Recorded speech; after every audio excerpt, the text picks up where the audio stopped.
Arambagh Prafulla Chandra Sen medical কলেজে শিশু মৃত্যুকে কেন্দ্র করে বৃহস্পতিবার বিকেল থেকে চাঞ্চল্য ছড়িয়েছে। তারকেশ্বরের বালিঘড়ি এলাকার জাসমিনা বেগম সোমবার একটি পুত্র সন্তানের জন্ম দেন। শিশুটির স্বাস্থ্যের জন্য তাকে আইসিইউতে রাখা হয়। পরিবার মাঝে মধ্যে গিয়ে দেখে আসছিল, তখন শিশুটি জীবিতই ছিল। বুধবার দুপুরে পরিবার বাচ্চার খোঁজ নিতে গেলে হাসপাতাল জানায় শিশুটি মারা গেছে এবং মৃতদেহ গতরাতে পরিবারের কারো হাতে দেওয়া হয়েছে। পরে জানা যায় ভুলবশত শিশুটির মৃতদেহ অন্য একটি পরিবারকে দেওয়া হয়েছে এবং তারা সেটি নিজেদের সন্তানের দেহ ভেবে দাফনও করে ফেলেছে। এই ঘটনা সামনে আসতে হাসপাতালে গাফিলতি নিয়ে তীব্র ক্ষোভ দেখা যায়। পরে কর্তৃপক্ষ ভুল স্বীকার করে পরিস্থিতি দেখে আরামবাগ থানার আইসি রাকেশ সিং হাসপাতালে যান এবং পরে পরিবারকে থানায় নিয়ে গিয়ে কথা বলেন। এই বিষয়ে সাংবাদিকে কি বলেন চলুন বিস্তারিত শুনে নেওয়া যাক। তারকেশ্বর থেকে আশিস কুমার ঘোষের রিপোর্ট। কারোর সঙ্গে বদল হয়ে যায়, আরেকটা বাচ্চা আছে, তাকে আমাদেরকে দেখানো হয়নি, তাকে এখনো পর্যন্ত সামনে আনাও হয়নি। আমরা এখনো অবধি বাচ্চার কোনো হদিশই পাইনি। শুনেছি নাকি আজ কালকে রাত্রিবেলায় আবার সেই বাচ্চাটাকে আবার তাদের হাতেই তুলে দিয়েছে। একটা বাচ্চা দিয়েছে, তারা সব কিছু দাও সংস্কার করে ফেলেছে, কাপন দাপন করে ফেলেছে। তারপরও টুকু দেখে এইখান থেকে সব ডাক্তার কর্মীরা থেকে তাদেরকে গোপনে দিয়ে ফাইট করে দিয়েছে। আপনাদের কি অভিযোগ?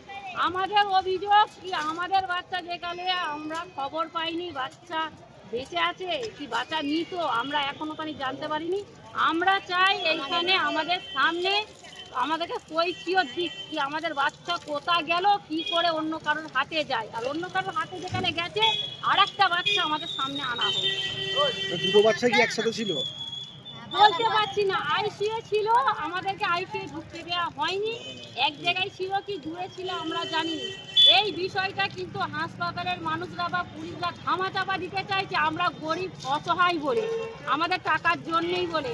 কিন্তু এইটা বারবার এরকম ধারা, আজ আমাদের হয়েছে কাল অন্য কারোর হবে। আমরা চাই এই বিষয়টা সবাই সতর্ক হোক, সবাই জানুক এই বিষয় নিয়ে, আর এই ব্যাপারে না এরকম কিছু হয়, হাসপাতালে কড়াকড়ি আইন হোক। আপনারা থানায় অভিযোগ করেছেন?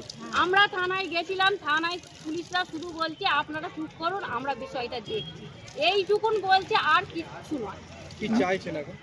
আমরা এইটাই চাইছি বাচ্চা আনা হোক। বাচ্চা যদি মারা গিয়ে থাকে আমাদের বাড়ির লোককে জানানো হয়নি কেন?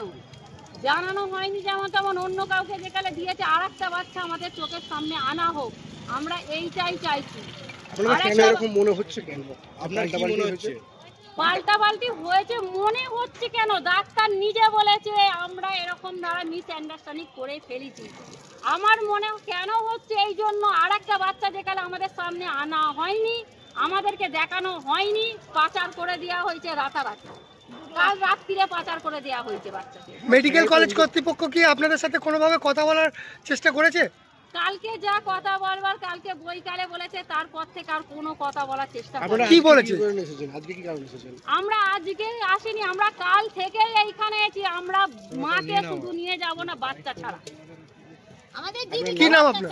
আমার নাম আনসুরা বেগম। আপনি কে হন? আমি ননদ হই পেশেন্টের। আপনাদের বাড়ি?